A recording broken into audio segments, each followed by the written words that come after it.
Chop them fire, that's a slogan. Panoti auya, bachichi auya, mazim Jamaican. Tienzo mani, wana wese, inda mkati. Swimming pool, chojambira mvati. Tiskuda shia shikarati.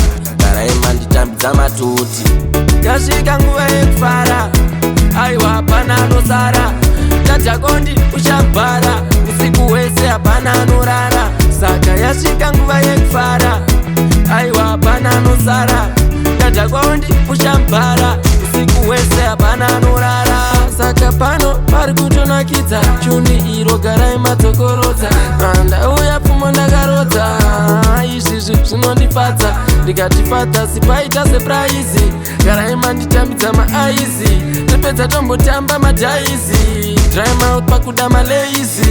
Yasvika nguva yekufara, aiwa panano sara. Tachakondi ushambara, usiku wese hapana nurara.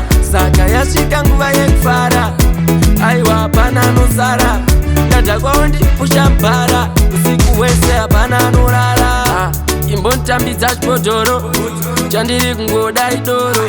Hembe ikabvaruka mpendero, hazvina basa ingosiya yakadero. Sichazviri kuda nditaure chirungu, pakuda Mike boita basa rangu. Imbonditambidza kabhuku kangu, roti yachena pakuda shangu.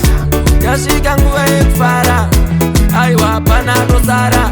Tachakondi ushambara, usiku wese hapana nurara. Saka yasvika nguva yekufara, aiwa panano sara. Tachakondi ushambara, usiku wese hapana nurara. Saka pano pari kutonakidza, chuni iro Karaima tokorota.